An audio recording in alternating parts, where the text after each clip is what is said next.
Dominant Protector. Credit to the author.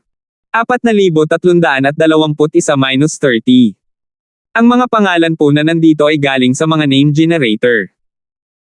Kaya kung meron man pagkakatulad sa mga pangalan ng totoong tao o lugar, ito ay tunay na hindi sinasadya. Kung sumuko sila sa kalahati, sinusundan nila ang yapak ng taong iyon ngayon. Nakapagsalita na sila ng mga masasakit na salita, at walang paraan na hindi sila papansinin ng mga eksperto ng Morning Stars Academy. Maging ang pagiging baldado ay isang magaang parusa. Kung talagang nag-away sila, siguradong babatiin na sila ng kamatayan. Ngunit kung hindi siya susuko sa kalagitnaan, kasama ang 5 elemento at 7 katangian ni Terence, kakaiba kung hindi siya magdulot ng kaguluhan. Maging ang Dean Davis ay magagalaw. Kung tinanggihan niya ito sa publiko, ito ay tulad ng sinabi ni Ivan, ito ay magiging isang sampal sa mukha ng Morning Star Academy. Baka isipin pa ng mga tao na pumunta siya dito para manggulo dahil sa talent niya. Mawawala ang mga bagay kung mangyari iyon, at ang tanging pagpipilian ni Terence ay ang magbago ng isip at pumunta sa Morning Star Academy ng East Continent. Hindi na niya kailangan pang isipin kung ano ang mangyayari sa kanya kung hindi niya gagawin iyon. Gayunpaman, marami pa ring dapat alalahanin si Terence sa North Island, at talagang ayaw niyang pumunta sa East Continent ngayon. At saka, gaya ng sinabi niya noon, kahit na pumunta siya sa Morning Star Academy gamit ang kanyang kasalukuyang lakas, hindi niya mapoprotektahan ang sarili niya, at magdudulot lang siya ng gulo kay Melissa. Saglit na tumayo si Ivan sa gilid, at dahil hindi na siya tinanong pa ni Terence, lumakad siya palayo pagkatapos magpaalam. Gusto niyang magbenta ng ilang scroll bago siya mapansin ng mga gwardya, at kumita ng espiritual na jade. Anong mali? Biglang hinayla ni Minerva ang manggas ni Terence at nag-aalalang nagtanong. Inisip lang ni Ivan na medyo kakaiba ang ekspresyon ni Terence, pero hindi naman sila ganoon ka-close, kung tutuusin, at ayaw niyang makisali sa mga personal affairs ni Terence. Ngunit iba si Minerva. Palagi niyang pinapansin ang ekspresyon ni Terence. Sa kanilang malapit na relasyon, nararamdaman niya kung may nagawang mali si Terence. Minerva, narinig mo ang mga salita ni Reed, tama. May problema tayo sa pagkakataong ito. Baka kailangan nating magbago ng isip para makapasa. Walang magawa si Terence na nagkibit-balikat. Kahit sa lahat ng trump card niya, hindi niya talaga alam kung ano ang gagawin sa sitwasyong ito. Kung gayon ano ang dapat nating gawin? Nagpanik si Minerva. Bagamat hindi niya tinanggihan ang pagpunta sa East Province, nanabik pa rin siyang pumunta doon. Ngunit mayroong isang ganap na kondisyon, at iyon ay ang sumama kay Terence. Kung ayaw ni Terence na pumunta sa kontinente ng silangan, hindi rin niya gustong pumunta. Kung mapipilitin si Terence na sumama, kahit na sumama siya sa kanya, hindi siya magiging masaya dahil kay Terence. Ang sitwasyong labis na ikinabahala ni Minerva ay na siya at si Terence ay sasali sa pagpili. Mabuti kung silang dalawa ang mapili, ngunit paano kung ang isa sa kanila ang mapili at ang isa ay hindi? Ano kaya ang mangyayari? Ang sitwasyong ito ay hindi imposible, ito ay posible. Bagamat hindi alam ni Minerva na si Terence ay may 5 elemento at 7 katangian, naniniwala siya na si Terence ay isang bihirang henyo sa lahat ng mga mahimalang bagay na ginawa niya sa nakaraan. Normal lang na makapasa siya sa Morning Star Academy selection. Ngunit iba si Minerva. Palagi siyang pinupuri para sa kanyang talento, ngunit nakadepende iyon sa kung sino siya kumpara. Kung ikukumpara sa mga normal na tao, medyo magaling siya, ngunit kung ikukumpara sa isang weirdo tulad ni Terence, malayo siya sa pagiging magaling. Sa kanyang mga kwalifikasyon, mahirap sabihin kung kaya niyang mahuli ang mga mata ng mga big shot sa Morning Star Academy sa huli. Ang pagiging inalis ay isang napaka-normal na bagay. Si Minerva ay hindi maiwasang matarante sa pag-iisip na mahihiwalay na siya kay Terence mula ngayon. Hindi niya maiwasang hawakan ng mahigpit ang braso ni Terence, natatakot na tumakbo si Terence kapag bumitaw siya. Bahagyang niyakap ni Terence si Minerva at natahimik saglit bago siya nagsalita ng dahan-dahan, huwag kang mag-alala. It's not a big deal to have thought it through. After you climb, just follow the normal procedure. Don't think about hide or resistance. If you can choose by them, that's a good thing. I'm happy for you. Kung hindi ka mapipili sa dulo. Talaga. Kumurap-kurap si Minerva, medyo nag-aalala pa rin. Natatakot siya mula sa kaibuturan ng kanyang puso na mahiwalay siya kay Terence. Kung tuluyan na silang maghihiwalay, hindi niya talaga alam ang gagawin. Oo, nandito ako. Magiging maayos din. Nakangiting tumango si Terence at huminga ng malalim. Oh, noon lang nagpahinga si Minerva. Ang kakayahan ni Terence ay hindi masusukat ng sentido komon. Dahil sinabi niyang ayos lang, siguradong ayos lang. Hindi nila alam na kakayanin ni Terence ang iba pang mga mapanganib na sitwasyon gamit ang lahat ng kanyang mga baraha, ngunit ang sitwasyong ito lang ang talagang wala siyang tiwala. Sinabi lang niya ito para aliwin si Minerva.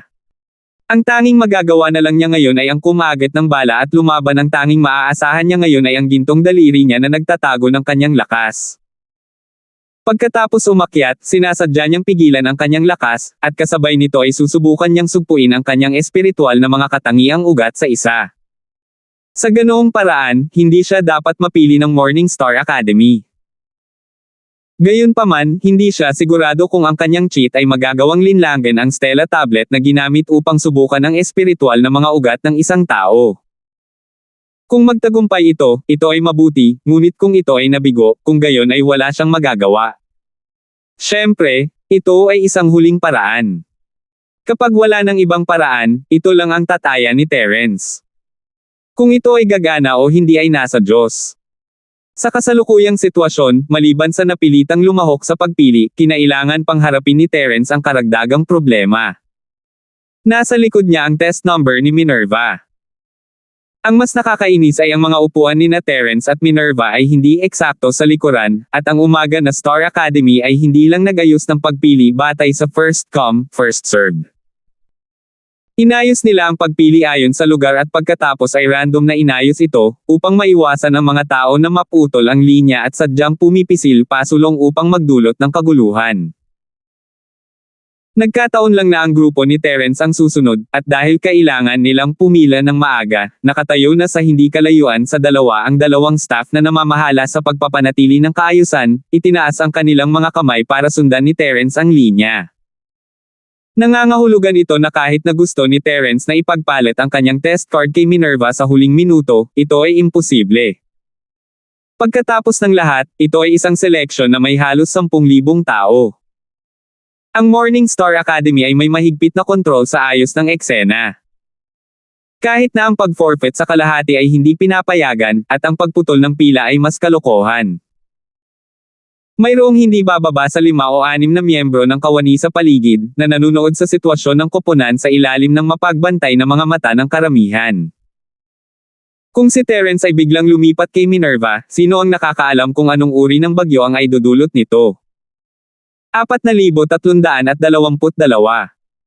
Hindi napigilan ni Terence na magreklamo sa sarili. Ito ay talagang isang kaso ng kapag may leak, may ulan sa gabi. Dapat ay mas mabilis siyang kumilos at ipinagpalit ang kanyang test card kay Minerva bago sila pumila.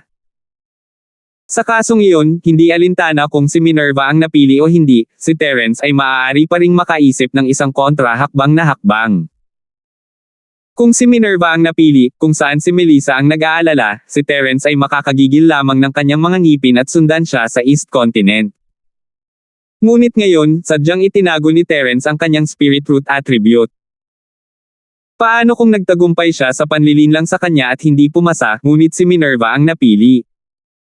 Ano ang dapat nilang gawin? Gayunpaman, kung iba ang sitwasyon, at hindi itinago ni Terence ang kanyang spirit root attribute at napili siya ng Morningstar Academy, ngunit hindi si Minerva, hindi ba mas F***ing iyon? Kung maiiwang mag-isa si Terence, makakabalik siya sa North Island, ngunit ito ay ibang kwento para kay Minerva. Siya ay isang babae, at madali para sa kanya ang magkaroon ng gulo ng mag-isa. At saka, hindi ganoon kalakas ang isang maagang gininto ang core, paano siya babalik mag-isa? Pinili ang mas maliit sa dalawang kasamaan, nagpa siya si Terence na maging ligtas. Nagpa siya siyang itago muna ang katangian ng kanyang espiritu na si Ruth.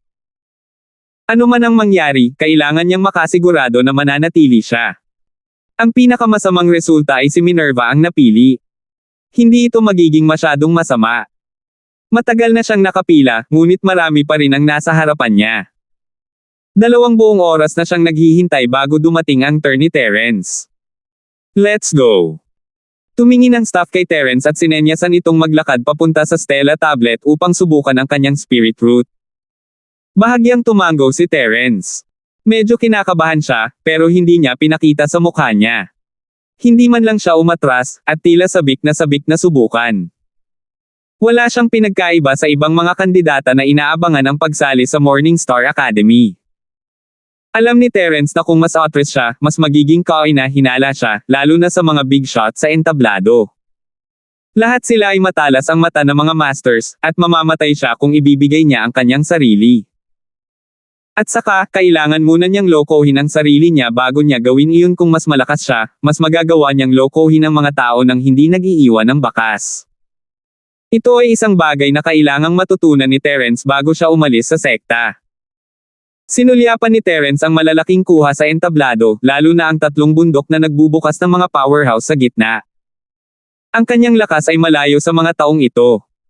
Bagamat maaaring medyo exaggerated na sabihin na siya ay pinatay ng isang tingin, siya ay isang maagang Geodan stage cultivator sa ibabaw. Not to mention ang pagharap sa mga taong ito, kahit itinaas lang ng kabilang partido ang kanilang kamay ay nakonsidera na itong nagbibigay ng mukha sa kanya.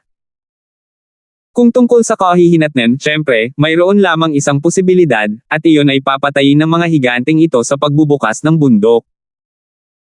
Sa pagharap sa malupit na realidad na ito, kahit sino ay makaramdam ng kawalan, ngunit si Terence ay maaari lamang piliin na tanggapin ito, ibaon ito sa kanyang puso at gamitin ito upang pasiglahin ang kanyang sarili, para lumakas. Tulad ng pagtingin ni Terence sa 3 ulo ng sect na hati ng bundok, ang kanyang mga mata ay hindi sinasadyang nakipagkita kay Melissa, na nakaupo sa tabi ni Stella. Linford. Napasigaw si Melissa sa gulat, at mabilis na tinakpan ang kanyang bibig nang mapagtanto niya kung nasaan siya. Ang kanyang mga mata ay puno ng kawalang paniwala at hindi maitatagong kagalakan. Malawak ang tanaw niya mula sa kinaroroonan niya, ngunit kanina pa si Terence ay nakaupo sa karamihan, mahirap mapansin kahit na alam niya, lalo pa kapag wala siyang alam. Ngayong nakatayo na si Terence, kitang-kita na niya ang lahat. Kung ikukumpara sa unang reaksyon ni Terence, ang kaligayahan ni Melissa ay mas malaki kaysa kay Terence. Ang ikatlong diyosa ng dagat ng Linford ay hindi kailanman nawala ang kanyang kalmado sa harap ng iba, ngunit hindi niya napigilan ang sarili sa sandaling ito. Laging iniisip ni Terence ang tungkol kay Melissa, ngunit higit sa isang babae ang kailangan niyang isipin. Si Melissa, sa kabilang banda, ay iba. Terence ay halos araw-araw na nagpapakita sa kanyang harapan sa nakalipas na taon, ngunit sa kanyang panaginip lamang. Panaginip lang siya ng kung ano ang iniisip niya sa araw sa gabi. Araw-araw niyang iniisip si Terence sa nakalipas na taon, iniisip kung saan siya nagpunta, kung paano siya naging, at kung nakaranas siya ng anumang mga hinaing. Higit sa isang beses, gusto niyang umalis sa Morningstar Academy at lakbayin ang lahat ng 5 isla ng Sky Class para hanapin si Terence, ngunit pinipigilan siya ng kanyang amo na si Stella sa bawat pagkakataon. Kung walang lakas, imposibleng makagalaw ng isang hakbang sa Sky Class Island, at maghanap ng mga tao. Ito ang eksaktong mga salita na sinabi sa kanya ng madre ni Stella, kaya nagsimula siyang magtrabaho ng husto sa kanyang paglilinang. Wala siyang gaanong pagnanais ng lakas noon, ngunit sa nakalipas na taon, naging mas masipag siya kaysa sa iba. Ang katawan ng espongha ay tulad ng isang espongha na sumisipsip ng tubig, ito ay maaaring mabilis na madagdagan ang lakas ng isang tao. Sa pamamagitan ng one-on-one na paggabay at cultivation resources ni Stella, at ang nakakatuwang pagsasanay ni Melissa araw at gabi, nagawa niyang tumalon mula sa tuktok ng Sky Class hanggang sa maagang nabubuong Soul Stage sa isang taon. Gumawa siya ng isang alamat sa mundo ng pagsasanay, at nasaksihan din niya kung gaano kalalim ang pag-ibig ni Melissa kay Terence. Wala siya kung nasaan siya ngayon kung hindi niya ito masyadong namimiss. Melissa, anong problema? Biglang lumingon si Stella Shani at nagtanong. Sinusubukang itago ito ni Melissa, at maaaring hindi masabi ng mga taong hindi nakakakilala sa kanya, ngunit siya ang kanyang amo, na araw-araw niyang nakakasalamuha. Pagkatapos ng lahat, ang pagkabalisa ni Melissa ay medyo iba sa kung paano siya karaniwang kumilos. Wala. Mabilis na umiling si Melissa at nag-isip ng dahilan. Mukhang noong naglilinang ako ngayon lang, medyo nawala ang totoong enerhiya ko. Medyo hindi ako komportable. Talaga. Walang hinala ang madre ni Stella.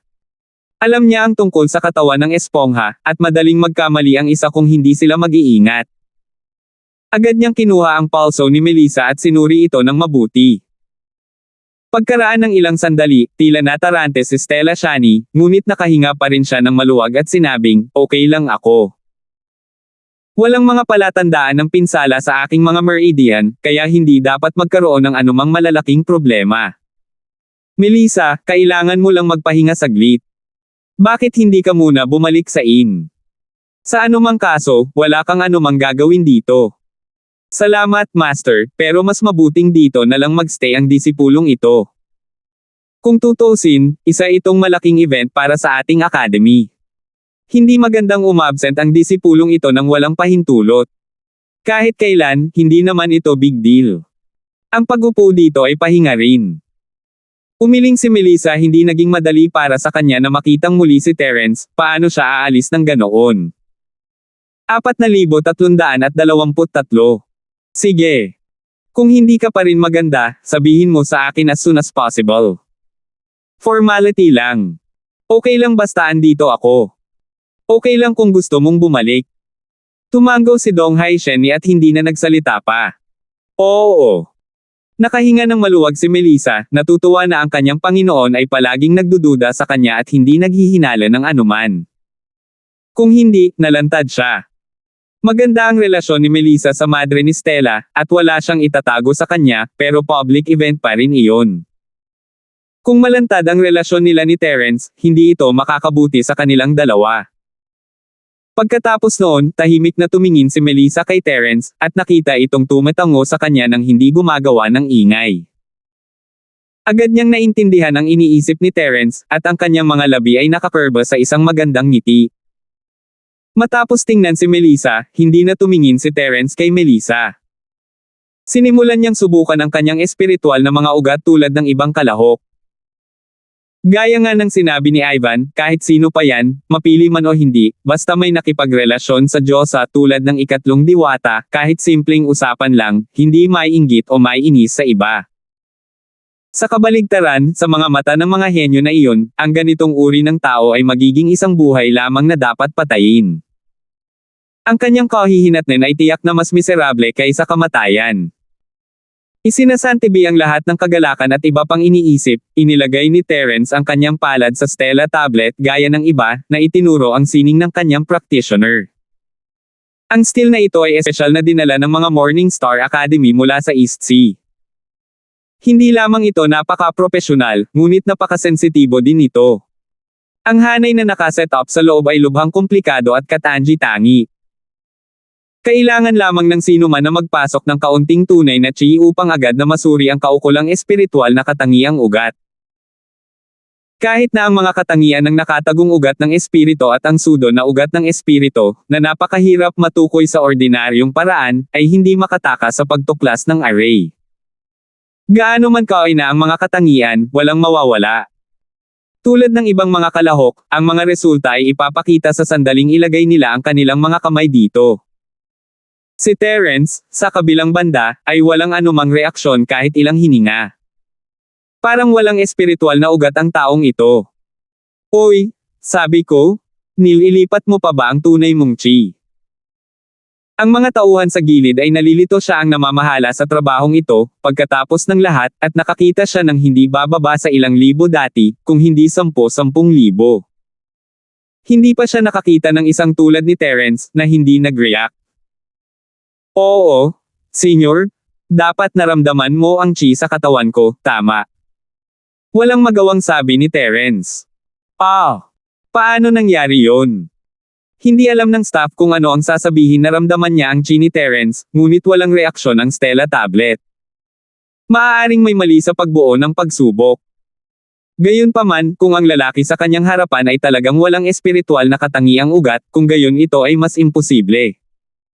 Kahit anong mangyari, early Geodan stage master pa rin siya. Kung wala siyang prominenteng espiritual na ugat na katangian, hindi niya kayang linangin, lalo pa ang maging isang Geodan stage master. Nagkatinginan ang lahat ng staff, at nagmukhang walang magawa si Terence, ngunit talagang sigurado siya na ang lahat ng ito ay dahil sa kanyang panloloko. Sa madaling salita, nag-eeksperimento lang si Terence, at ang unang bagay na kailangan niyang kumpirmahin ay kung ang kanyang gintong daliri ay maaaring magtago mula sa masalimuot at napakagandang detection Stella tablet na ito. Sa paghusga mula sa kasalukuyang sitwasyon, ang Goldfinger ay talagang epektibo. Ang susunod na bagay na kailangan niyang gawin ay maingat na kontrolin ang Goldfinger at ilabas ang isa sa mga espiritual na katangian ng ugat na itinago nito. Ang hakbang na ito ay mas mahirap kaysa sa pagtatago ng lahat, dahil maaari niyang ilantad ang lahat kung hindi siya mag-iingat. Iyon ang dahilan kung bakit kinailangan ni Terence na subukan ito, para may naitan ang kanyang mga kamay ng maaga. Kapag nagkaroon siya ng ideya ay magagawa niya ito ng perpekto. Ang mga staff ng academy sa paligid nila ay hindi alam kung ano ang nangyayari at lahat sila ay naliligaw. Bilang isang huling paraan, handa pa silang gamitin ang mga ekstrang espiritual na root attribute testing tool, ngunit ang katumpakan ay malayo sa kasing husay ng Stella tablet. Malaki ang posibilidad na magkaroon ng paglihis para sa mga taong kukuha ng pagsusulit mamaya. Gayunpaman, sa sandaling ito, isang maapoy na pulang kulay ang biglang lumitaw sa tabletang bato. Ito ang simbolo ng apoy na espiritual na katangian ng ugat. Ito ay isang tagumpay. Nakahinga ng maluwag si Terence. Tunay na kapaki-pakinabang ang Golden Finger. Maaari pa nitong lokohin ang ganitong uri ng Katanji tanging pagsubok na tabletang bato. Ito ay talagang makapangyarihan. It's all right. Mukhang hindi naman ito malaking problema. Nakahinga ng maluwag ang staff. Sa kanilang pananaw, ito ay dahil sa napakaraming tao sa Stella tablet kaya hindi maiwasan na magkaroon ng ilang mga problema. Hindi nila akalain na ito ay kagagawa ni Terence. Ang pagbuo ng pagsubok sa Stella tablet ay kasing komplikado ng isang teleportation formation. Maging ang isang formation master ay mangangailangan ng mahabang panahon para malaman ito. Walang sino man ang maniniwala na ang isang maagang gininto ang core ay maaaring gumawa ng isang bagay na tulad nito sa ilalim ng kanilang mga mata. Fire spiritual roots, parang isa lang. Gusto mo pa bang subukan ulit? Sabi ng staff pagkatapos ng isang pause. Kung ibang tao, inanunsyo na niya ang kanilang elimination, ngunit tila nagkaroon ng problema sa pagsubok na bato sa pagkakataong ito. Nadaman niya na maaaring iba ang mga resulta, kaya nagpasya siyang bigyan ng isa pang pagkakataon si Terence. Og! Di bale, isa lang ang nakuha ko dati, susuko na lang ako. Napabuntong hininga si Terence at umiling sa pagkabigo. That's good.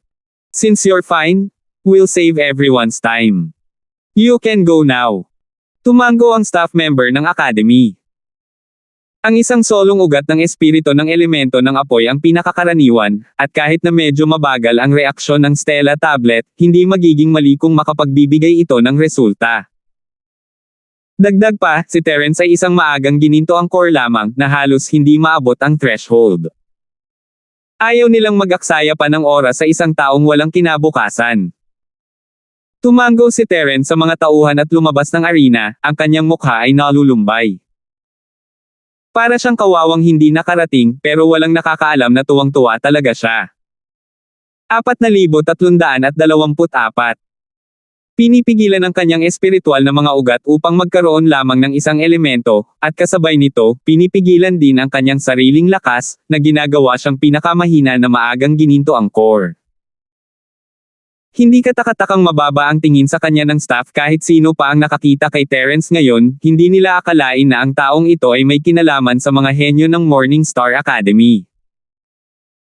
Nakita ni Melissa ang buong proseso mula sa simula hanggang sa pagtatapos, at siya ay ganap na hindi nakaimik habang si Terence ay umalis sa entablado sa isang sorry state. Naisip niya na dahil nandito si Terence para sa pagpili, dapat na narito siya para makapasok sa Umaga Star Academy, at mula noon, maaaring magkasama ang dalawa. Inaasahan pa nga niya ang mas magandang buhay sa akademya, ngunit hindi pumasa si Terence. Hindi makapaniwala si Melissa sa kanyang nakikita. Maaaring hindi maintindihan ng iba si Terence, ngunit alam niya ang lahat tungkol sa kanya. Malinaw niyang naalala na si Terence ay may 5 elemento at 7 katangian. Paano siya biglang naging isang elemento ng apoy? Talaga bang may problema sa testing Stella tablet? Ngunit kung iyon ang kaso, hindi sana sinabi ni Terence ang huling bahagi. Kung sinabi niya iyon, dapat ay nakagawa na siya ng mga plano ng maaga, at nais na isuko ang pagpili ng hindi nag-iiwan ng bakas. Ganyan dapat. Hindi alam ni Melissa kung bakit ginagawa ito ni Terence, ngunit naniniwala siya na may mga dahilan ito. Nagulat siya, pero hindi niya pinahalata. Kasunod ni Terence ay si Minerva. Nagkita ang dalawa sa pasukan, at si Minerva ay tumingin kay Terence na kinakabahan. Hindi niya gaanong kilala si Melissa, ngunit naramdaman din niya na kakaiba ang eksena kanina. Si Terence ay mayroon lamang fire element spirit root, at hindi napili si Terence. Posible ba ito? Gayunpaman, sa napakaraming kawani sa paligid, hindi nang ahas si Minerva na magtanong kahit gaano siya kainahinala. Maaari lamang niyang gamitin ang kanyang mga mata para tanungin si Terence. Hindi pa sinabi ni Terence sa kanya ang kanyang mga plano mula pa noong una, sinasabi lang sa kanya na gumanap siya tulad ng karaniwang ginagawa niya at huwag mag-alala tungkol sa anumang bagay. Gayunpaman, siguradong nakalabas na si Terence, at hindi niya alam kung ano ang magiging resulta. Kung hindi siya mapipili tulad ni Terence, medyo nakakadismaya, pero bagay na bagay kay Minerva dahil makakasama niya si Terence. Pero paano kung siya ang napili? Ayon kay Ivan, hindi man lang niya kayang tanggihan. Makipaghiwalay ba siya kay Terence at mag-isa na pumunta sa East Continent para mag-aral sa Morning Star Academy? Maging ang iyong sarili, huwag magkaroon ng anumang pag-aalala. Biglang lumapit si Terence at tinapik ang kamay ni Minerva na may banayad ng ngiti. Okay. Tumango si Minerva. Alam niyang hindi niya mapapabayaan ang kanyang iniisip ngayon. Pagkatapos huminga ng malalim, naglakad siya patungo sa Stella tablet sa ilalim ng tingin ni Terence. Sino siya? Si Melissa, na nasa stage, ay hindi maiwasang makaramdam ng kaunting selos. Ito kaya ang bagong girlfriend ni Terence. Hindi bababa sa isang bagay ang sigurado ang babaeng ito ay tiyak na ipinanganak sa Sky Class Island. Pagkatapos ng lahat, ang mga tao mula sa secular na mundo at mga tao mula sa Sky Class Island ay may ganap na magkakaibang ugali. Ang Sky Class Island ay may sinaunang kagandahan, ngunit ang mga tao mula sa secular na mundo ay mayroon pa ring aura ng modernong lipunan, gaano man sila kahusay na pinagsama. Ito ay isang bagay na hindi mabubure. Nagkataon lang na nakita niya ang lalaking kinaiinisan niya, at nalaman niyang may bagong girlfriend ito. Ito ay isang masalimuot na pakiramdam, ngunit si Melissa ay hindi isang taong nagseselos, at hindi nagtagal bago niya ito maintindihan. Normal lang para sa mga babae na umibig sa isang taong kasing husay ni Terence, hindi pa banggitin na nasanay na siyang ibahagi ito sa ibang mga babae sa karaniwang mundo. Hindi na siya mahihirapang tumanggap ng isa pa. Ang tanging bagay na talagang inaalala niya ay kung paano niya makikilala si Terence ng pribado nang hindi nakikita ng iba. Sa ilalim ng tingin ni Terence, dahan-daang naglakad si Minerva papunta sa testing Stella tablet. Pagkatapos magpakawala ng hininga, inilagay niya ang kanyang kamay sa Stella tablet at sinimulang i-channel ang kanyang chi. Mabilis na nag-react ang testing Stella, at tulad ng pagsubok ni Terence, isang maapoy na pulang kulay ang lumitaw sa bato, at tila ito ay isang uri ng apoy na nag-iisang espiritual na ugat. Gayunpaman, kung titingnan mong mabuti, mapapansin mo na ang pulang kulay na ito ay iba sa kay Terence. Ito ay dahil ang kanyang pulang kulay ay parang apoy sa hangin, na patuloy na gumagalaw pabalik-balik. Maaari ba ito? Hindi makapaniwala ang staff ng academy na magtinginan sa isa't isa. Sa sandaling ito, hindi na nila kailangang mag-anunsyo. Nagliwanag ang mga mata ng lahat ng big shot sa stage nang makita nila ang eksenang ito. Maging ang Dean Davis at ang Vice Dean Tyler ay sabay na tumayo. Bagamat tinanggap na nila ang dalawang tao, ang 3 elemental na espiritual na mga ugat ni Mocking at ang 4 na elementong espiritual na mga ugat ng ulo ng Hedgehog ay hindi nagpasaya sa dalawang malalaking shot na ito. Kahit na tinanggap ni Tyler ang ulo ng hedgehog sa huli, ito ay isang desisyon na ginawa pagkatapos mag-alinlangan sandali. Bukod dito, siya ay isang hamak na alagad sa pangalan. Gayunpaman, nang makita nila ang espiritual na ugat na katangian ni Minerva, maging ang dalawang makapangyarihang magsasaka na ito ay hindi makaupo. Apoy at hangin, dalawa ang espiritual na mga ugat. Matagal na natigilan ang staff ng Academy bago niya maitago ang pagkagulat at napasigaw. Bago pa niya matapos ang kanyang pangungusap, nagkagulo ang buong lugar. Maging si Mocking at ang Hedgehog Head, na tinanggap na, ay nagulat. Ang uri ng hanging espiritual na mga ugat ay ang karaniwang katangian ng isang mutated na espiritual na ugat. Ito ay napakabihirang, hindi banggitin na si Minerva ay mayroon ding isang uri ng apoy na espiritual na katangiang ugat. Sa gayong mga kwalifikasyon, maaari siyang tawaging henyo sa mga henyo. Payag ka bang sumali sa Morning Stars Academy at maging personal na alagad ko? Halos sabay na nagsalita sina Davis at Tyler. Nag-react lang sila pagkatapos nilang magsalita at hindi maiwasang mapatingin sa isa't isa na may mapait na ngiti. Sabay talaga silang dalawa sa Minerva. Hindi ito maaaring makatulong. Ang isang taong may ganoong kakayahan ay napakabihirang. Kung makaligtaan nila si Minerva, maaaring hindi na sila makakita ng ibang henyo na may parehong apoy at hanging espiritual na mga ugat sa kanilang buhay. Kung si Minerva ay nagkaroon lamang ng mutated na espiritual na mga ugat, kahit na mayroon siyang isa sa 5 elemento, hindi mawawala ang katahimikan nina Davis at Tyler. Ang susi ay ang kanyang dalawang espiritual na ugat ay apoy at hangin. 4,325. Pinalakas ng hangin ang tindi ng apoy, at pinalakas ng apoy ang lakas ng hangin. Ang dalawang elementong ito ay magkakaugnay na pag-iral, at kapag sila ay ginabayan ng isang mahusay na guro, ang kanilang kapangyarihan ay ganap na mahukay. Ang epekto ay higit pa sa 1+1, at hindi ito isang bagay na maihahambing sa mga ordinaryong tao na may mutated na espiritual na mga ugat. Maaaring hindi makita ng iba ang potensyal ng planong ito, ngunit sina Davis at Tyler ay parehong makapangyarihang tao sa kanilang sariling karapatan. Paanong hindi nila ito nakita? Ang pinakamahalagang punto ay noong nasubok si Minerva, ang kaunting tunay na pagbabago-bago ng chi na iyon ay hindi makatakas sa mga pakiramdam ng mga pagbubukas ng mga big shot sa entablado ng bundok. Hindi siya katulad ni Terence na kayang itago ang kanyang tunay na lakas sa pamamagitan ng isang daya, kaya malinaw na naramdaman nina Davis at Tyler na ang taong ito ay ganap na nakapasok sa Golden Core Stage. Ang mga espiritual na ugat ng apoy at elemento ng hangin ay napakabihirang at makapangyarihan. Gayunpaman, si Minerva ay talagang isang 1 in a million perfect Golden Core Stage Master. Ang sino mang makakita ng gayong potensyal na lumalaban sa langit ay matutulala. Maging si Davis at ang iba pang mga higanti na nagbubukas ng sekta ay walang exception. Sa sandaling si Minerva ay kinuha sa ilalim ng kanilang pakpak, sa kanilang pangunawa at mga mapagkukunan, sa tamang panahon, maaari silang lumikha ng isang supermaster na nasa antas ng haligi ng Academy. Posible pa nga na balang araw, magkapantay siya sa kanila. Sa napakalaking tukso, kakaiba kung hindi mawawala ng katahimikan sina Davis at Tyler. Sa katunayan, ang isa pang big shot, si Stella Shiani, ay hindi tumayo tulad nilang dalawa, ngunit nakatingin din siya kay Minerva na may kakaibang ekspresyon. Ako ang napili.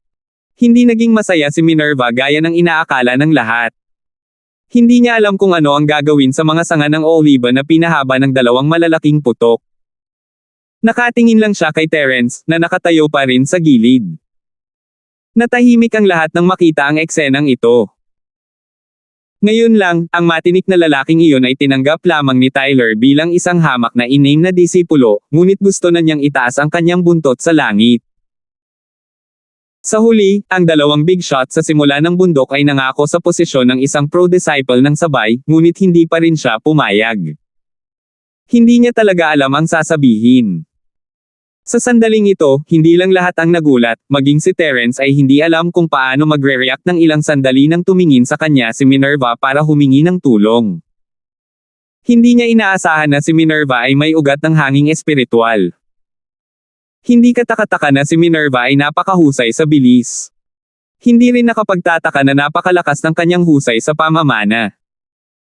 Kapag ang mga kasanayan sa archery ay umabot sa isang tunay na malalim na antas, ito ay talagang isang kompetisyon ng kontrol sa hangin. Sa talento ni Minerva, natural na makontrol niya ito na parang sariling braso. Sa lahat ng ito, lalo na pagkatapos makilala si Terence, si Minerva ay hindi kailanman nagpakita ng anumang makapangyarihang kakayahan. Sa isang banda, tinakpan siya ng halo ni Terence, ngunit higit sa lahat, kahit si Minerva mismo ay hindi alam na mayroon siyang napakalakas na talento. Nang walang kahit na ang pinakapangunahing kaalaman, walang paraan upang paunlarin ito. Si Minerva ay lubos na umasa sa kanyang instincts upang lumipat mula sa tribo ng cultivator patungo sa tatlong pavilion ng North Island. Kahit na ang kanyang pinakamahusay na mga kasanayan sa archery ay dahil lamang sa kanyang madalas na paggalaw sa masukal na kagubatan. Ito ay nagkataon lamang at hindi dahil alam niyang may ugat siyang hanging espiritual, kaya sinadya niya itong isagawa. Kung ang talento ni Minerva ay 100, noon hanggang ngayon, nabuo lang niya ito ng 30 o mas kaunti pa. Isang araw, kapag nabuo niya ang kanyang talento sa 100%, ano kaya ito? Hindi maiwasan ni Terence na mabigla sa naiisip pa lang nito. Totoo na ang talento ni Minerva ay hindi maihahambing sa kanyang 5 elemento at 7 katangian, ngunit kung talagang sinanay siya ng mga ito, maaaring hindi siya mas masahol pa kay Melissa, na may sponge body. Si Melissa, sa kabilang banda, ay itinuturing na ngayon bilang isang kayamanan ng buong Morningstar Academy. Sa pag-iisip hanggang sa puntong ito, kahit si Terence ay hindi maiwasang makaramdam ng matinding emosyon. Si Minerva ay isa na sa kanila ngayon, at dahil isa siya sa kanila, kung mas malakas siya, mas mabuti. Tumingin si Minerva kay Terence mula sa malayo, naghihintay na sabihin nito sa kanya ang sagot. Gayunpaman, lahat ng naroroon, lalo na sina Davis at Tyler, ay hindi makapaghintay ng ganoon katagal. Nais nilang i-recruit ang henyong ito. Tama. Mula ngayon, isa ka ng alagad ng mga Morning Stars Academy, at ang aming personal na disipulo doon. Ano man ang katayuan o pagtrato, ikaw ay garantisadong nasa pinakamataas na ranggo sa Academy.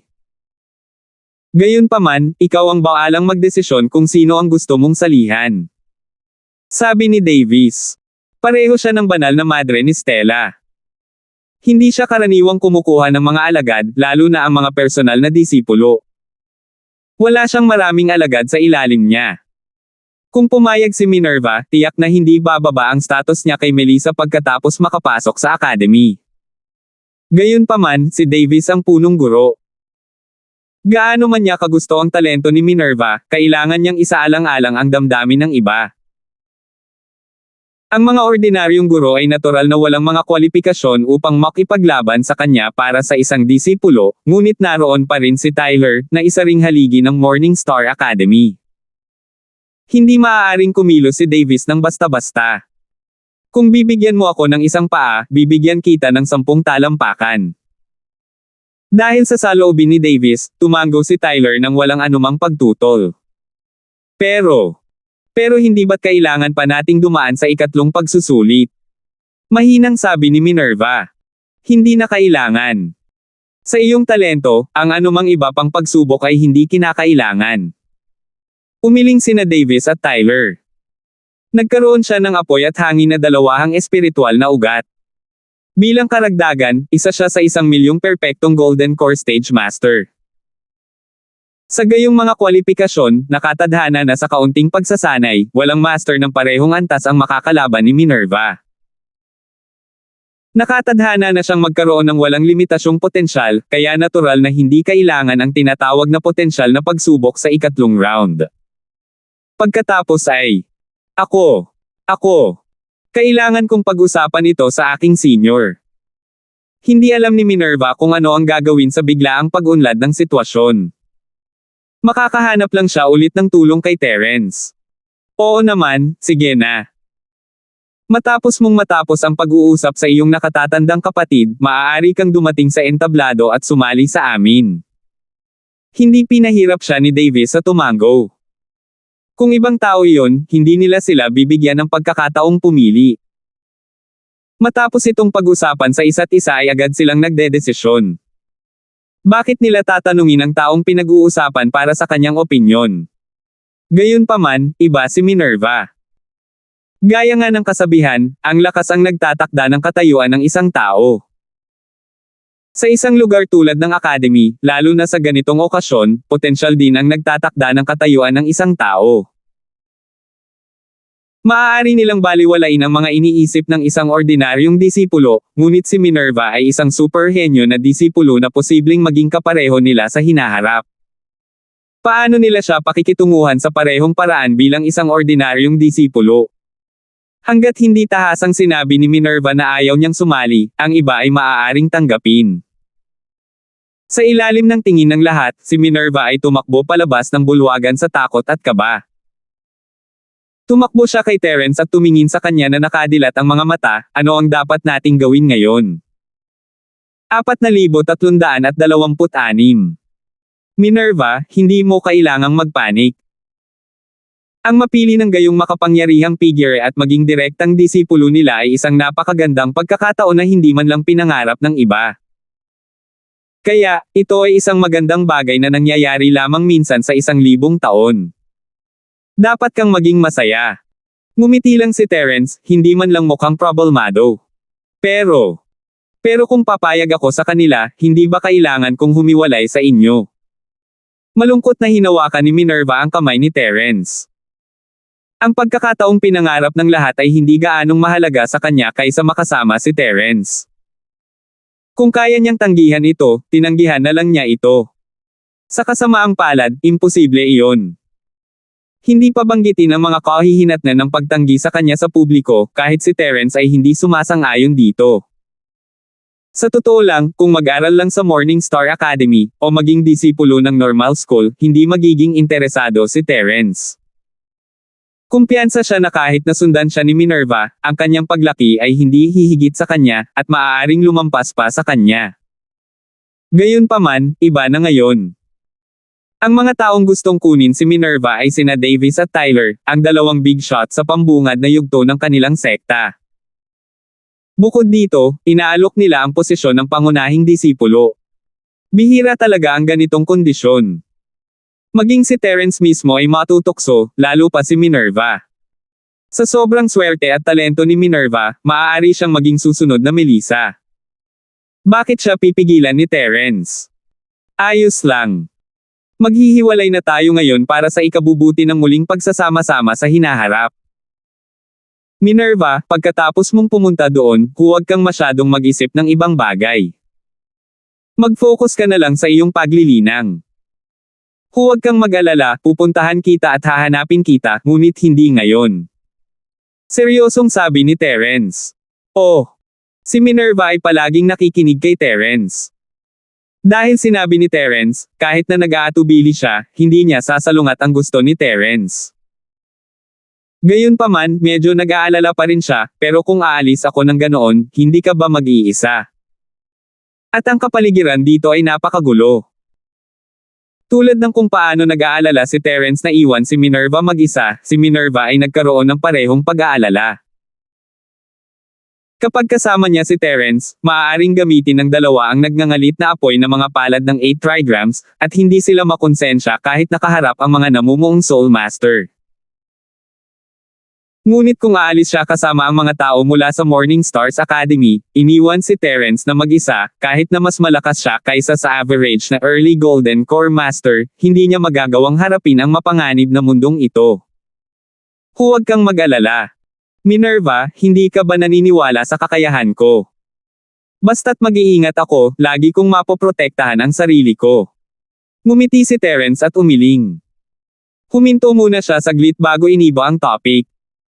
Ikaw naman, Minerva, kailangan mong mag-ingat sa pagpunta mo sa Morning Stars Academy.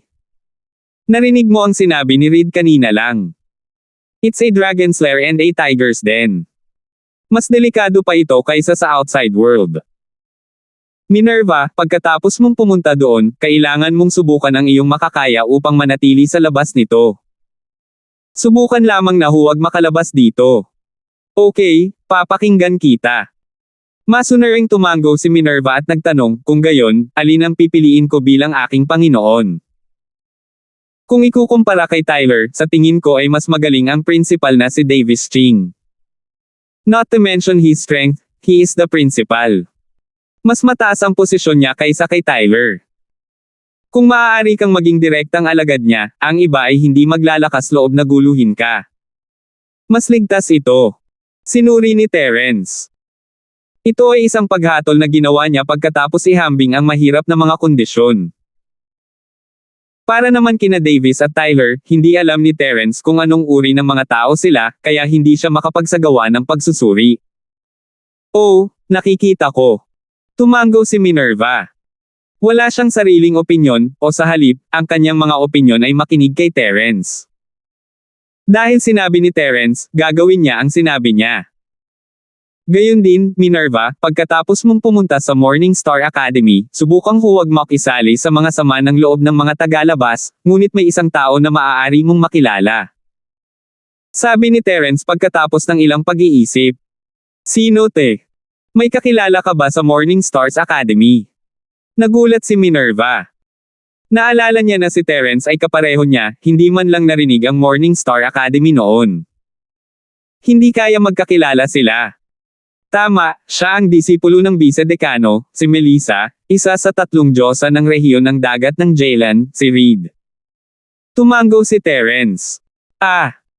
Hindi maiwasan ni Minerva na tumingin kay Melissa sa entablado, at nalaman na ang maalalahang tingin ni Melissa ay nakatingin din sa kanilang dalawa. Mabilis niyang ibinaba ang kanyang ulo sa gulat, ngunit ang kanyang puso ay nasa estado ng pagkabigla. Huwag kang magtaka, pareho siya sa akin, sabay kaming umahan mula sa karaniwang mundo, at akin siya. Namula si Terence at hinawakan ang ilong niya, she's one of us, just like you. Basta sasabihin mo sa kanya ang iyong identity, tiyak na tutulungan kanya kahit anong mangyari. Ito ay isang maliit na pagmamalaki, ngunit si Terence ay hindi makapunta sa Morning Star Academy mismo, kaya kailangan niyang ayusin. Sa kabutihang palad, si Melissa ay maamo, at palaging maunawain. Naniniwala si Terence na pakikitunguhan niyang mabuti si Minerva dahil sa kanya.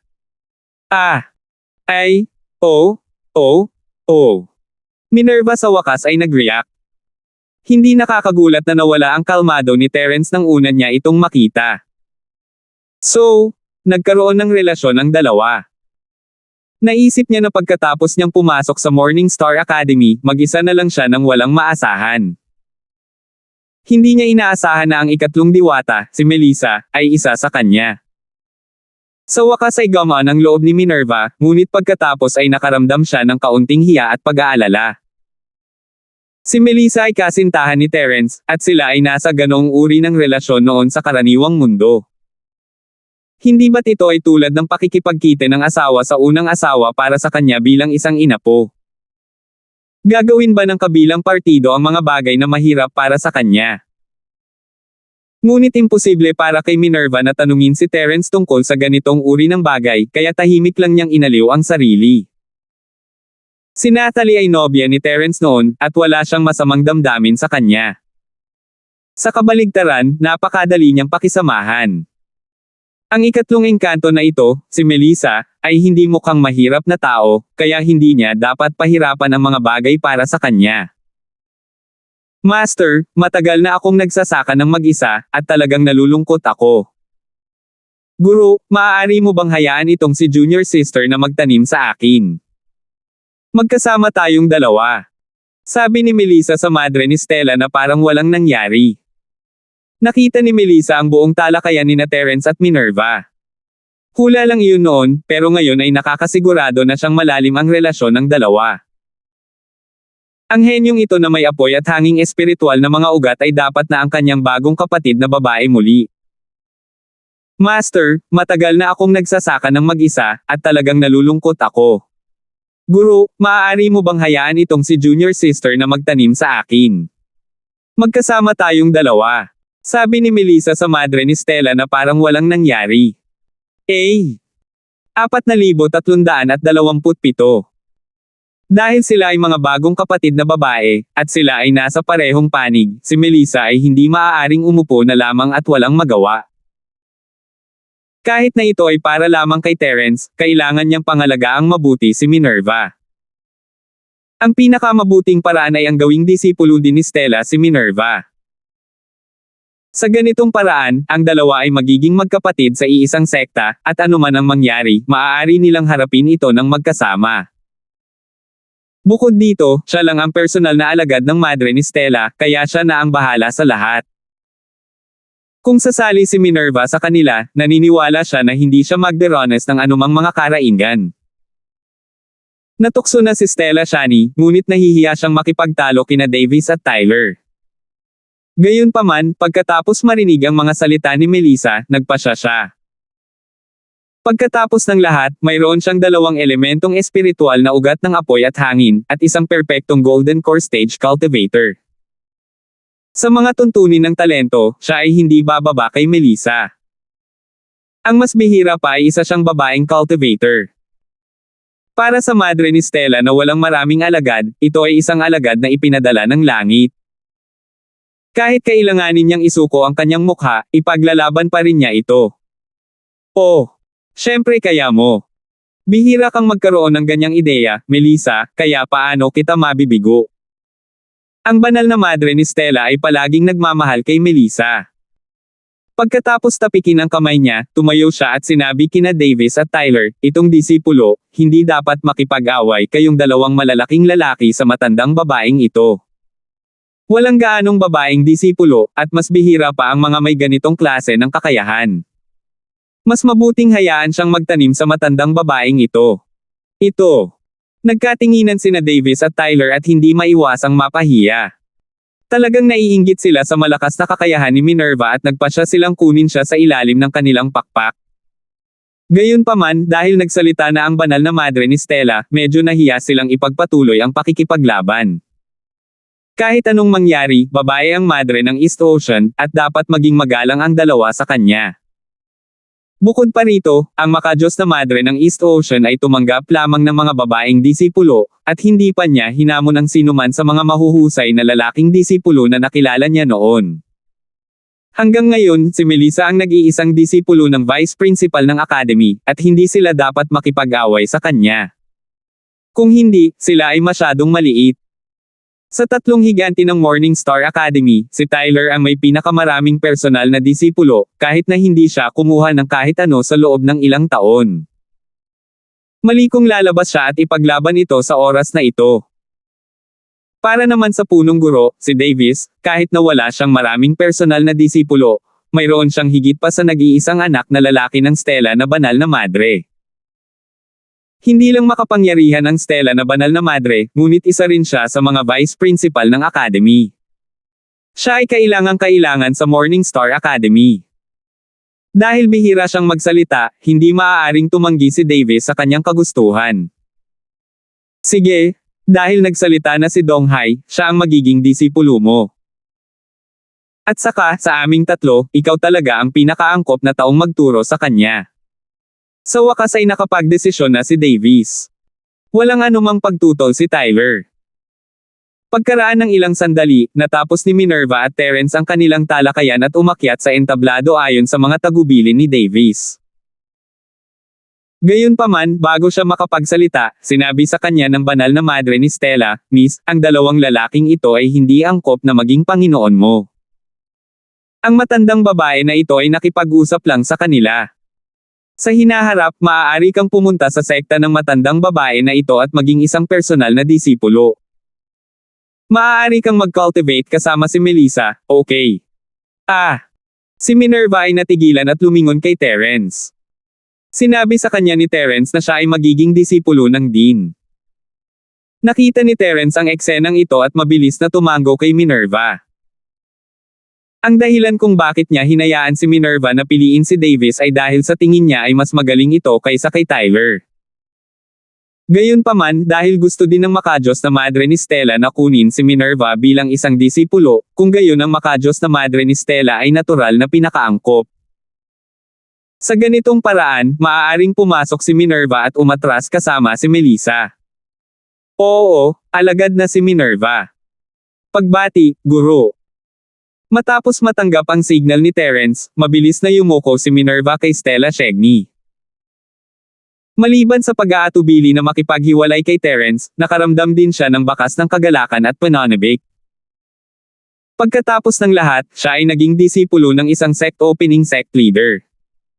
Walang siman ang maaaring maging ganap na kalmado. Mabuti, mabuti, mabuti. Disipolo, bumangon ka kaagad. Mabilis siyang tinulungan ni Stella Chegny na makatayo. Kahit na sa kanyang paglilinang, hindi niya maitago ang kanyang kagalakan. Hindi lamang si Minerva ay isang henyo na may dalawahang espiritual na ugat ng apoy at hangin, ngunit isa rin siyang 1 in a million perfect golden core stage master. Higit sa lahat, siya ay mabait at mabait, na nagparamdam sa kanya na siya ay nataman sa kanya. Kung mas mataas ang antas ng paglilinang ng isang tao, lalo na sa simulang yugto, mas malinaw na makikita ng isa ang malabong kapalaran. Pinag-aralan ito ng mabuti ng Madre ng Stone. Ito ay tungkol sa kapalaran pagdating sa pagkuha ng mga alagad. Kapag nataman ito ng isa sa isa pa ay maaaring magkatugma ang kanilang kapalaran. Ito ay pareho noong kinuha niya si Melissa, at ito ay pareho sa Minerva ngayon. Hinawakan ng madre ni Stella ang kamay ni Minerva at itinuro sina Davis at Tyler. Halika, simula ngayon, pareho silang martial uncles mo. Bagamat silang dalawa ay hindi galing sa iisang sekta, sila na ngayon ang mga haligi ng Morning Star Academy. Pareho sila ng interes, kaya maituturing silang kapwa-alagad. Bati ni Disciple sa dalawang martial uncles. Agad namang naintindihan ni Minerva at binati silang dalawa. No need to be so polite, martial nephew, please bumangon ka na. Ngumiti at tumango sina Davis at Tyler, ngunit hindi nila maiwasang makaramdam ng kaunting panghihinayang. Maaaring sila ay direktang disipulo, ngunit ngayon ay naging mga pamangkin na sila ng militar. Ang pakiramdam na ito ng pagkawala ng isang henyo ay tulad ng pagkawala ng isang 10 milyong dolyar na premyo sa lottery. Nakakalungkot talaga.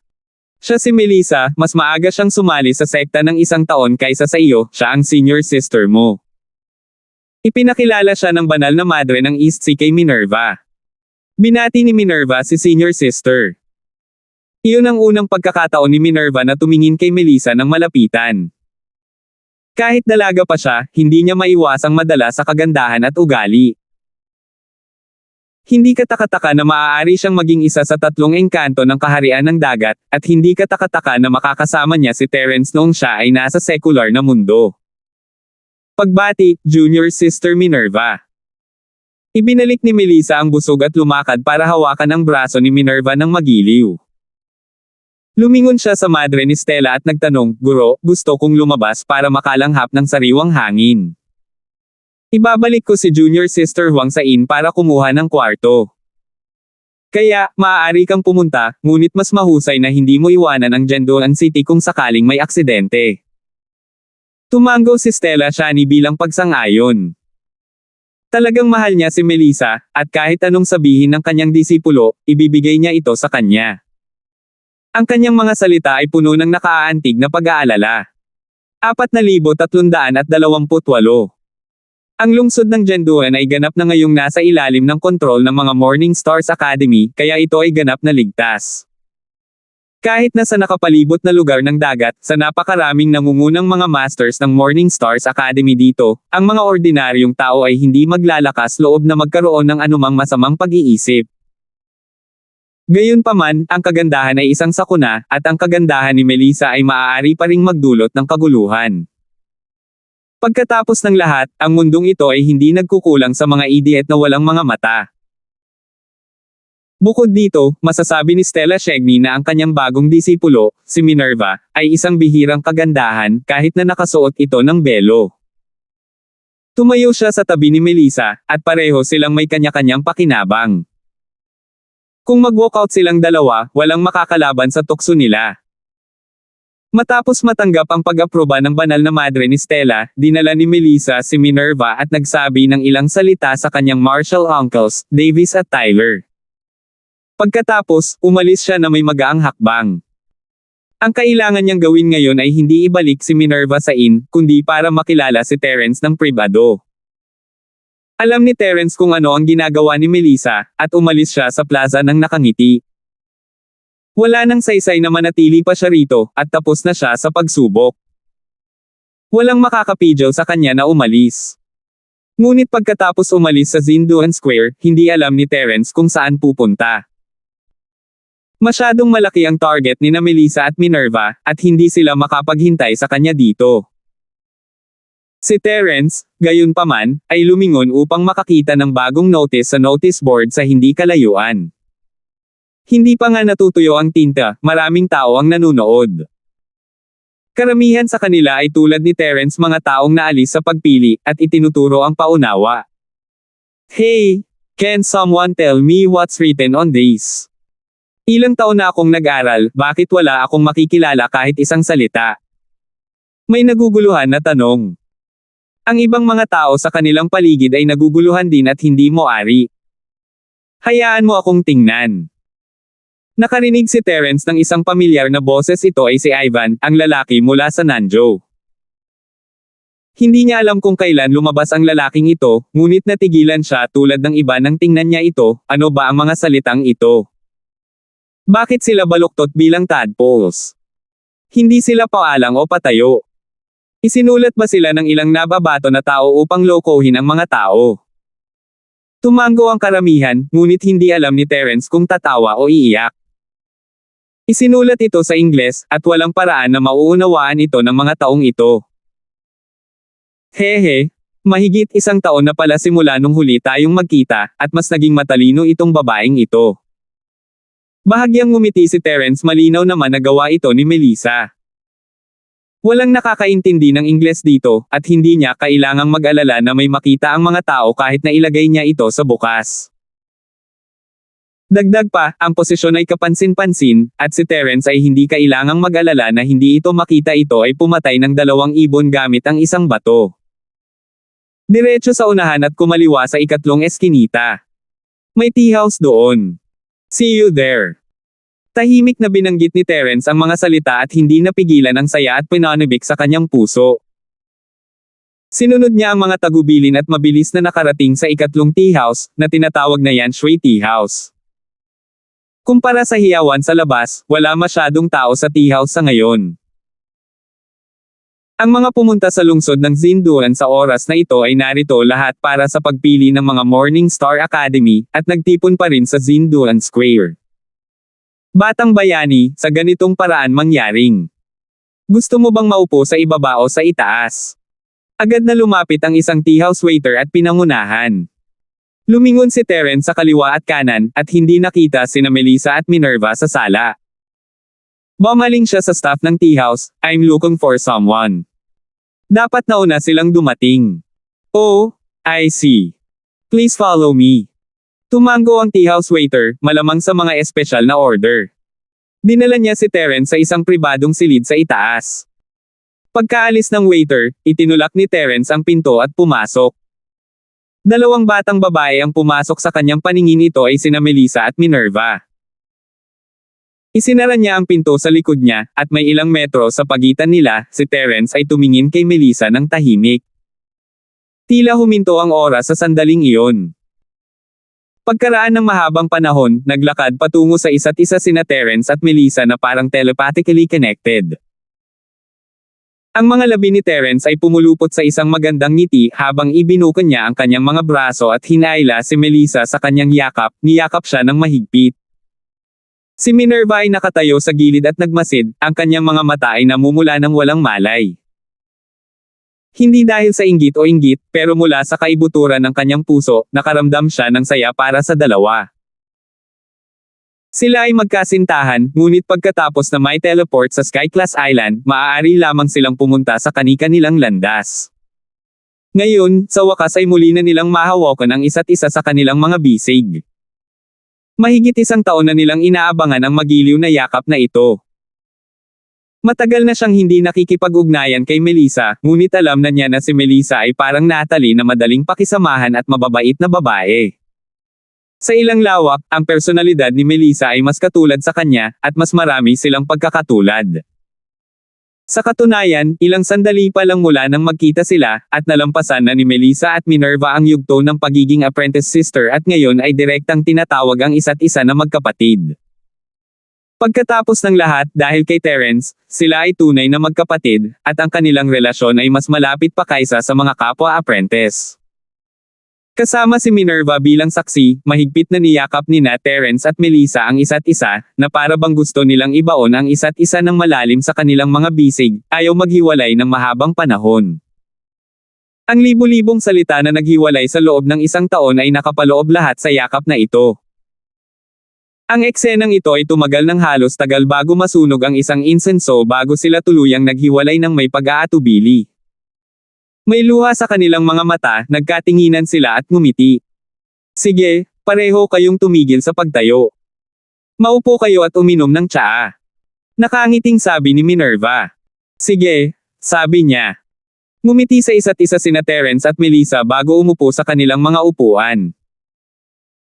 Mas nadagdagan ang curiosity ni Terence, at nilampasan niya ang bahagi kung saan nagtanong sila sa isa't isa kung maayos ba sila. Paano ka nakarating sa East Province? At kinuha mo pa ang madre ng East Sea bilang iyong Panginoon. Laking gulat ko talaga nang una kitang makitang umakyat doon. Sinabi sa akin ni Lil Sis Minerva na naglalaway ka lang. Tinakpin ni Melissa ang kanyang bibig at tumawa, pagkatapos ay nagpaliwanag, hindi ka naglalaway, di ba? Noong una akong na-teleport dito, sa totoo lang, direkta akong na-teleport sa kontinente ng Silangan. Ano? Hindi maiwasan ni Terence na magulat. Naisip niya na dahil ang East Continent ay napakalakas at may napakaraming master, maging ang mga masters mula sa ibang Sky-class islands ay walang karapatang pumunta, lalo pa ang mga tao mula sa secular na mundo. 4,329. Sa lohikal na pagsasalita, ang mga tao mula sa secular na mundo ay hindi dapat dinala sa ganoong lugar. Isa lang siyang Sky-class full cultivation newbie, pero pinapunte siya doon. Kahit na maraming Golden Core Masters ang gustong pumunta sa East Continent, pero hindi nila nagawang makaimik ang mga tao. Sa mga tuntunin ng swerte, talagang napakaswerte nila sa isang tiyak na lawak. Gayunpaman, ang ganitong uri ng swerte ay malamang na hindi isang magandang bagay para sa mga taong kasangkot. Sa mga tuntunin ng kabuoang lakas, ang East Continent ay talagang mas malakas kaysa sa iba pang Sky-class islands, ngunit mayroon pa ring mga mababang antas ng cultivator tribes. Ang mga bagong dating na tulad natin mula sa secular na mundo ay hindi man lang makapasok sa mga mata ng mga sekta ng East Continent. Sa huli, maaari lamang tayong ipadala sa mga tribo ng cultivator, at maraming tao ang namamatay sa panahon ng proseso. Paliwanag ni Melissa habang bumantong hininga. Kung ganoon, ang East Continent ay talagang isang lugar ng kaguluhan na puno ng mabangis na posibilidad para sa aming mga bagong dating mula sa secular na mundo. Kung ihahambing, dinala ako sa North Island ng ganito. Para akong nasa isang greenhouse. Ako ay itinuturing na maswerte. Umiling si Terence at bumantong hininga. Bagamat hindi humadlang si Minerva, sumang-ayon siya sa kanya. Sa pagkakaalam niya, ang kapaligiran sa North Island ang pinakapayapa at ang antas ng panganib ay ang pinakamababa sa mga islang Sky-class. Tulad ng para sa iba pang mga isla, ang East Continente mismo ay isang hindi maarak na lugar, at panganib ay nakatago sa lahat ng dako. Gaya ng sinabi ni Melissa, mahirap para sa mga ordinaryong tao na umangkop dito. Ang South Continent ay ang teritoryo ng Spirit Beast Clan, at ang nakapalibot na sea area ay isang magulong teritoryo ng mga human cultivator. Nagkaroon ng patuloy na alitan at dugo. Bagamat ang West Island ay isang bansa ng mga kababaihan, ito ay tiyak na dahil ang mga babaeng magsasaka ay hindi sapat upang pigilan sila na madalas silang ginigipit ng ilang makapangyarihang lokal na tribo sa nakapaligid na dagat. Madalas silang magkaharap, at naging tense ang sitwasyon. Ang gitnang isla ay ang sentro ng Sky-class na isla, at lahat ng uri ng makapangyarihang mga sekta at puwersa ay sumaikop sa lugar. Kahit na sa pavilion ng may-ari ng isla, hindi maiiwasan ang mga salungatan. Sa likod ng pagtaas-baba ng bawat sekta, may mga espada at ilog ng dugo, ngunit marami sa kanila ang sadyang hinarangan ng pavilion ng may-ari ng isla. Sa makatuwid, pagkatapos ng pagbilang, sa huli, ang kapaligiran sa North Island ang pinakaligtas. Pagkatapos ng lahat, ang lahat sa North Island ay napagpasyahan ng 3 malalaking pavilion. Walang ibang puwersa na makakalaban sa kanila. Bukod dito, kahit na may kompetisyon sa pagitan ng 3 malalaking pavilion, sumulong sila at sabay-sabay na umatras sa pangkalahatan. Hindi magkakaroon ng labis na panloob na alitan. Sa ganitong paraan, maaari nilang mapanatili ang isang malakas na puwersang nagpapapigil, upang ang iba't ibang mga bayani na sumasakop sa North Island ay hindi maglakas loob na kumilos ng padalos-dalos. Para sa isang bagong dating na mababa ang lakas, ang East Province ay talagang hindi magandang lugar. Kung hindi pa bumisita si Master sa ibang academies at nagkataong dumaan doon, natatakot ako na hindi pa ako nabubuhay hanggang ngayon, lalo pa ang pagtayo dito at makilala ka. Sabi ni Melissa, medyo natatakot pa rin. Ito ay maaaring ituring na kalooban ng langit. Inaalo siya ni Terence nang nakangiti, ngunit medyo natatakot pa rin siya. Kung hindi dahil sa madre, si Melissa ay nag-iisa sa East Continent.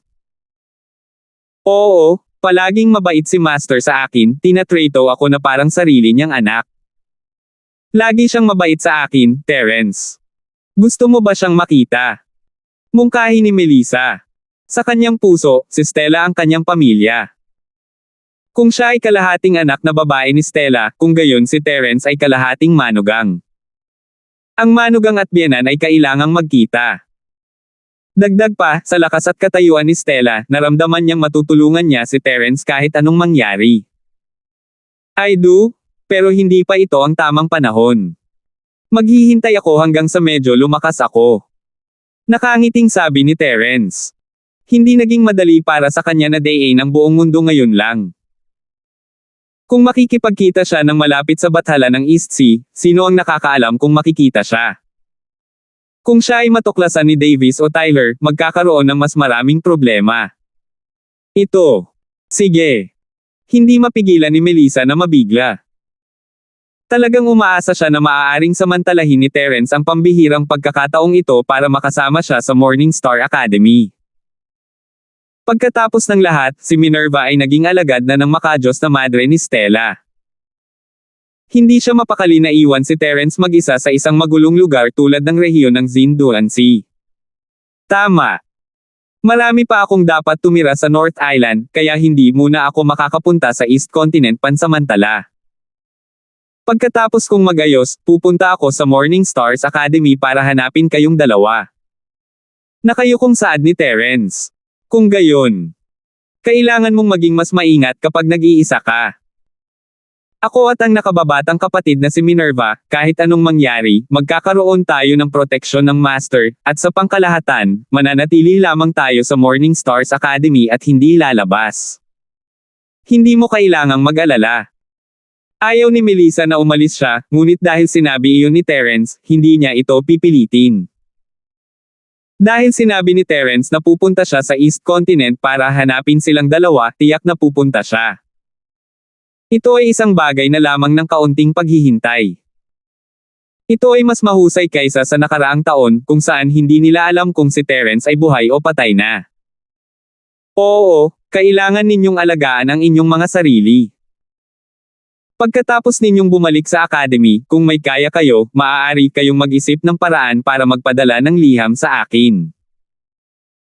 Kahit na hindi maabot ng sulat ang 3 pavilion sa North Island, maaari kayong mag-isip ng paraan upang maipadala ito sa Hong Chamber of Commerce. Alam ni Minerva na basta sabihin ko lang sa isang kaibigan, kahit saang sangay ng komersyo ang magpapadala sa akin. Sabi ni Terence. Isinasantabi ang katotohanan na si Terence ang Honorary Vice President ng Hong Chamber of Commerce, kahit na si Melvin ay tinalikuran ng alliance sa punong tanggapan sa gitnang isla, isa pa rin siyang tunay na Vice-Presidente. Kahit na hindi siya maaaring makialam sa malalaking usapin ng interes, ang paggamit sa mga panloob na channel ng Hong Chamber of Commerce upang magpadala ng mga liham ay isang maliit na bagay. Kailangan lang niyang ibigay ang utos sa kontinente ng silangan. Oo. Tumango sina Melissa at Minerva. Kahit na hindi ito binanggit ni Terence, gagawa sila ng paraan para magpadala ng sulat kay Terence kahit na wala silang anumang koneksyon. Sa karamihan, maaari nilang hilingin sa Diyos na Madre ni Stella na tulungan sila. Pagkatapos ng lahat, ang maka-Diyos na Madre ni Stella ay labis na naghangad kay Melissa. Tiyak na papayag siya sa maliit na bagay na ito. At saka, pagkatapos mong pumunta sa Morning Star Academy, Melissa, tulungan mo akong alagaan si Minerva. Tutal, bago lang siya dito at walang alam sa maraming rules. Kahit na hindi siya lumabas at manggulo, baka siya ang matamaan. Ikaw lang ang maaasahan ko. Kahit anong mangyari, magkapatid kayo. Muling namula ang mukha ni Terence, ngunit walang hiya pa rin siyang nag-utos. 4,330. Don't worry. Kahit hindi mo sabihin, tutulungan kitang alagaan ng mabuti si Minerva. Ginagarantiyahan ko na sa susunod na makita mo siya, magiging patas siya at mabilog ng walang isang solong buhok. Nakangiting sabi ni Melissa habang tumatango. Nang marinig ito ni Minerva, hindi niya naiwasang mapaliit ang kanyang leeg na nahihiya. Gayunpaman, mainit ang kanyang puso. Mula nang umalis siya sa tribang magsasaka, matagal na niyang hindi naramdaman ang pangangalaga at atensyon ng iba. Maputi at chubby. Pinalaki mo si Minerva na parang baboy. Hindi nakaimik si Terence. Hindi kaya ayaw mo ng maputi at chubby. Tapos magpapayat ako. Sabi ni Melissa na may malandi na tingin. Kahit na ang lakas ng isip ni Terence, hindi niya maiwasang mamula at bumilis ang tibok ng puso niya. Halos hindi na niya ito mapigilan. Bamantong hininga siya sa sarili. Sa mahabang panahon na magkahiwalay, mas lalong tumaas ang alindog ng babaeng ito. No need, sobrang slim ni Ate Melissa, mas slim pa sa akin, paano siya mataba? Nakangiting itinuro siya ni Minerva. Dahil pumangit siya noon, at dahil buong taon siyang gumagawa ng mga trial mission, medyo payat na kagandahan siya, ngunit ngayong nakatayo na siya sa tabi ni Melissa, halatang mas payat ang huli. Naging magandang buhay si Melissa sa nakalipas na taon, ngunit nag-aalala siya kay Terence, nag-aalala na maaaring patay o buhay siya. Ang bawat babaeng practitioner ay isang beauty master, at hanggat ayaw nilang tumaba, hindi sila tataba sa buong buhay nila. Mabuti talaga para sa mga katulad ninyong dalawa na maging medyo chubby. Si Terence naman ay seryosong nag-isip bago nagsalita, oo, may karne. Gusto mo? Namula ang dalawang babae kay Terence, at iniba ni Melissa ang topic. Alright, other than me, how are the others? Ang mga taong tinutukoy niya ay hindi basta-bastang dumadaan, kundi ang malalapit na kaibigang babae ni Terence Sentimo, ang kanyang mga kapatid na babae. Sa ngayon, sina Teresa at Milky lang ang nahanap namin. Pareho silang nasa Nakajima. Hindi namin alam kung nasaan ang iba. Walang magawa si Terence. Huwag kang mag-alala. Tutulungan ng langit ang mabuti. Naniniwala akong magiging maayos sila. Mahinang sabi ni Melissa. Si Minerva, sa kabilang banda, ay naguguluhan maaaring marami pang babaeng kaibigan si Terence maliban kay Natalie at Melissa.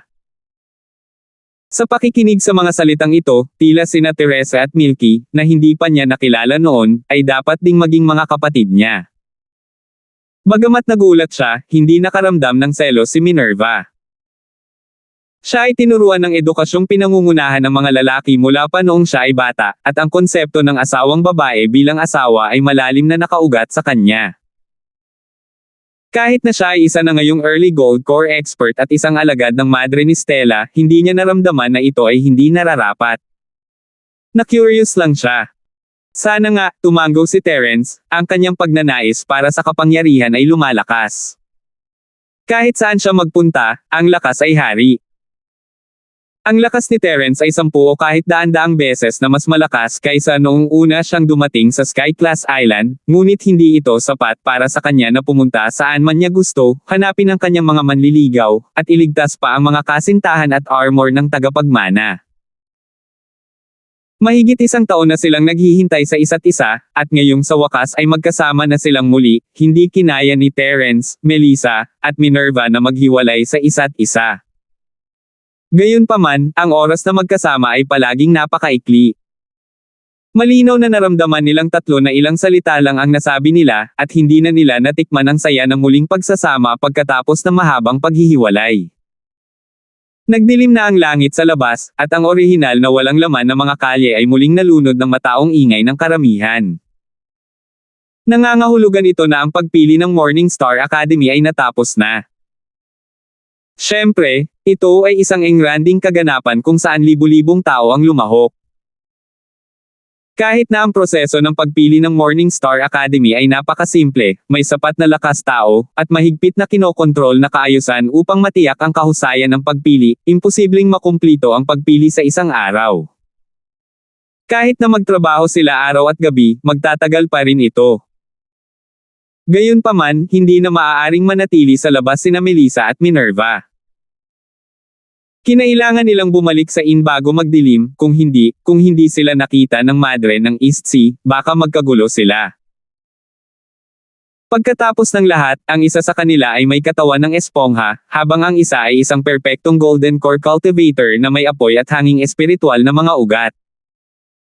Pareho silang mga top tier na talento at ang mga kayamanan ng mga Morning Stars Academy. Kung sila ay mawawala, hindi lamang ang banal na madre ni Stella ang mag-aalala, ngunit maging si Davis at ang iba pa ay malamang na maghuhukay ng 3 talampakan sa lupa ng Zinduan City. Nag-aatubili si Terence, ngunit kailangan niyang makipaghiwalay sa 2 babae sa huli. Palagi siyang kalmado, pero bago siya umalis ay medyo makulit siya, nagbibigay ng mga tagubilin at tagubilin, na ikinatawa ng 2 dalaga. Bilang soulmate ni Terence, hindi nila alam na may ganitong side siya sa kanya. Ang mga puso ni Melissa at Minerva ay napuno ng init habang sila ay tumatawa. Terence ay labis na nag-aalala para sa kanila, at ang lahat ng oras na ginugol nila sa paghihintay at pangungulila sa kanya ay sulit.